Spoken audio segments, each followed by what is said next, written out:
Good morning, grade 1. Today in PE, we're going to play a really fun game called Freeze and Thaw. This game is going to help us practice moving safely, our running skills, and working together as a team. In our lesson today, first, we're going to do a little warm-up to get our bodies ready. Then, we're going to play Freeze and Thaw as the main activity. At the end, we're going to cool down and we're going to have a talk about what we liked about the game. Even though I'm just showing you the main game now, remember that the warm-up helps us get ready and the cool down helps us relax after all of our running around. Okay, grade 1. So this game helps us get better at running, dodging and stopping quickly, which are really important skills for lots of different games and sports. It also helps us practice being really good friends by helping each other and following the rules.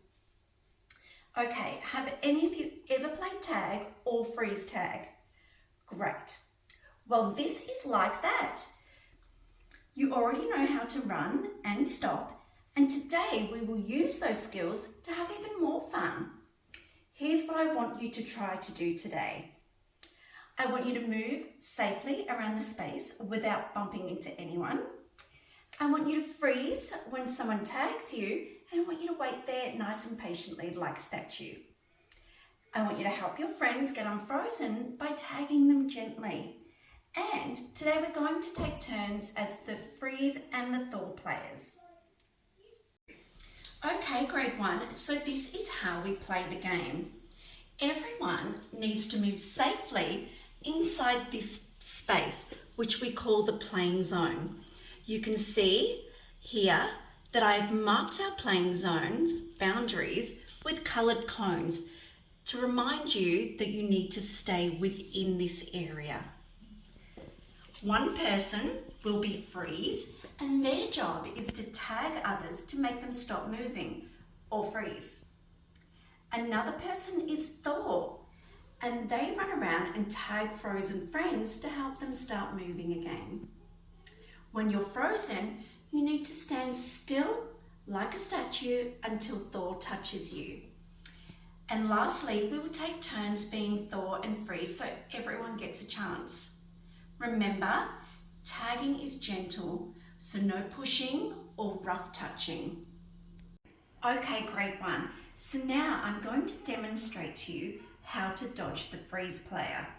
You're going to move your body from side to side, nice quick feet, and make sure your eyes are looking all around you. That way you won't get tagged easily.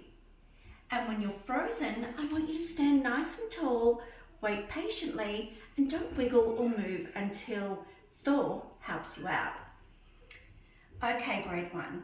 Now, if I see anyone running outside the space, I will gently remind you with a raised hand, just like this, and I will also call your name, just to remind you to get back into our playing zone. If the game is too noisy or fast, I'll blow my whistle and say, freeze! So we can all stop and listen. And if you do something really well today, I'll give you a thumbs up and I'm going to say great job to keep up the good work and to keep you all motivated. Now, grade 1, during the game, I'm going to say things like, nice dodging, Ava, or good waiting, Tom. I saw you stand really still and patient while frozen. And I might ask you, Josh, how did it feel when you got frozen? Or, Melanie, what can you do to stay safe while running? These questions help you think about your actions and your feelings. Now, if running is a little bit hard for you today, that's okay. You can walk instead. You're still playing, and I know you're having fun. If you need a break, you can come and sit here in our safe spot on the benches underneath the trees. And when you're ready, you can rejoin the game. Okay, now as we play today, we'll practice listening carefully to my instructions, which is a really important literacy skill. We will also count how many times we get frozen and thawed. That's using numbers, so that helps us practice our counting, which is a really important math skill. To finish up, we'll do some stretching to help our bodies cool down. Then I'll ask you what you liked about the game and what you learned. I really want to hear your ideas today. Okay, so I can see you all have your hats on and water bottles are ready for you to stay hydrated throughout the game. So let's all line up at the door ready and we'll head out and play.